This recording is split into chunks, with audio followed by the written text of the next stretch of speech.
Hello student, मैं स्वागत करती हूँ अपने चैनल सुरभिका गुरुकुल में आप सबका और उम्मीद करती हूँ आप सब अच्छे होंगे। हम अपने फर्स्ट वीडियो में 6th क्लास के हिस्ट्री का फर्स्ट चैप्टर पढ़ रहे थे।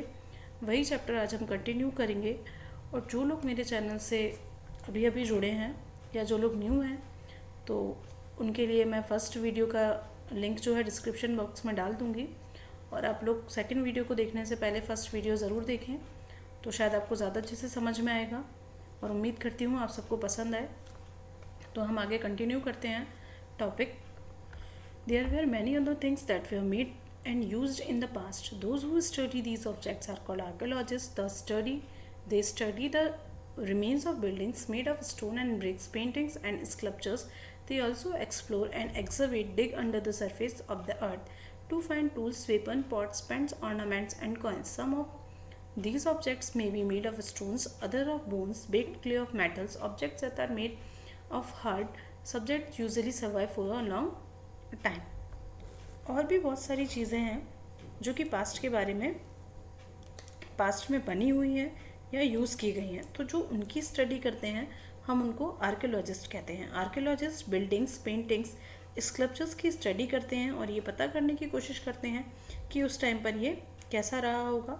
आर्कियोलॉजिस्ट सर्च करते हैं किसी चीज़ की और जब उनको ऐसी प्लेस का पता चल जाता है तो वो वहाँ पे खुदाई कर कर वहाँ से चीज़ें निकालना स्टार्ट करते हैं। जैसे वहाँ से उनको बहुत सारी चीज़ें मिल सकती हैं, उनको टूल्स मिलते हैं, वेपन्स मिलते हैं, पेन्स मिल जाते हैं, कॉइन्स मिलते हैं और ऑर्नामेंट्स भी मिलते हैं।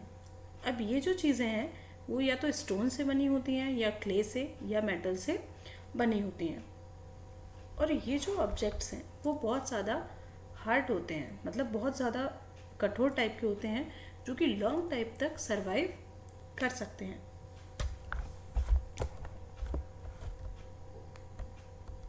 Archaeologists also look for bones of animals, birds, and fish to find out what peoples eat in the past. Plants remain survive for more rarely. If sheets of grains or piece of wood have been burned, they survive in a charged form. ये animals और birds और fish की जो bones हैं उनको भी देखते हैं कि उस टाइम के जो लोग थे वो क्या खाते थे। और मतलब वैसे ये इन सब के पार्ट्स बचना बहुत ज़्यादा मुश्किल है, लेकिन तब भी ये लोग कोशिश करते रहते हैं।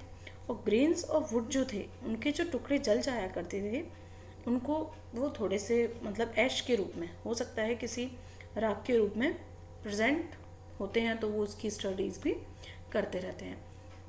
Historians that is scholars who study the past often use the words source to refer to the information found from manuscripts, inscriptions and archaeology.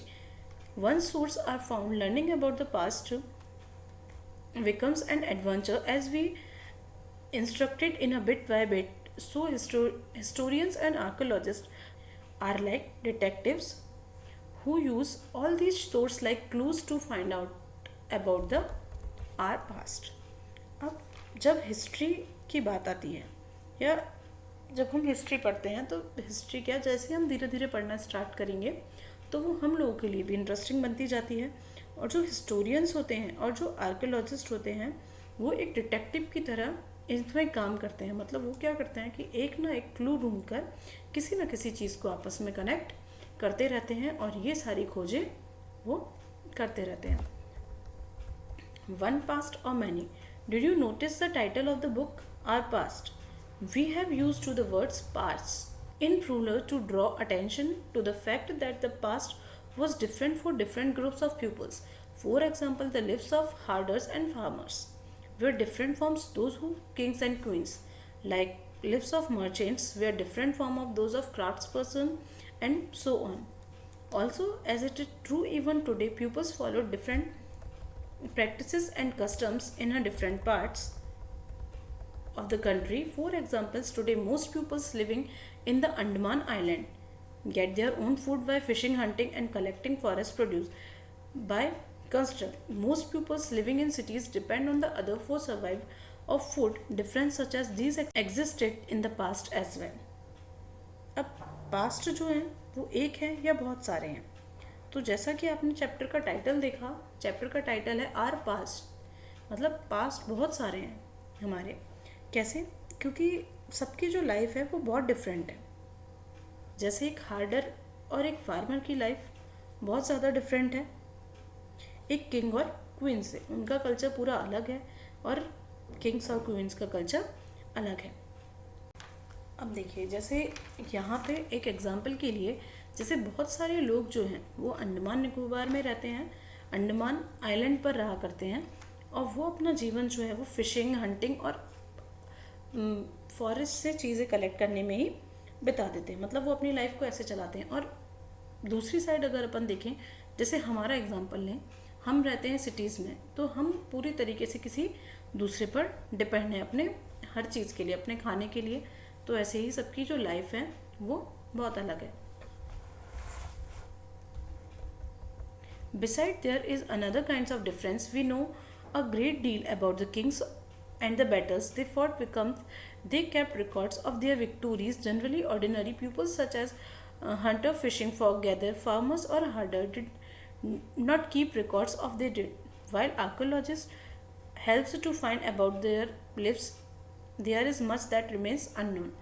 अब देखिए, एक और एग्जांपल के लिए कि जो किंग्स हैं तो उनकी लाइफ कैसे अलग है। जैसे उन्होंने कोई विक्टोरी की, या उन्होंने जैसे मान लीजिए कोई बैटल हुआ और उन्होंने वो जीता, तो जैसे हमने इंस्क्रिप्शंस और मैन्यूस्क्रिप्ट्स पढ़ा था, तो वो उसकी हेल्प से अपनी जो बैटल्स हैं उसके बारे में लिखवा सकते थे। लेकिन यहाँ पर बात करें अगर फार्मर या हार्डर्स या फिर हंटर्स की, तो वो लोगों के बारे में उनका कोई भी रिकॉर्ड आपको नहीं मिलेगा। लेकिन आर्कियोलॉजिस्ट जो हैं वो धीरे धीरे अपने स्टडी से उनके बारे में कहीं ना कहीं कुछ ना कुछ पता लगाते रहते हैं। what do dates mean?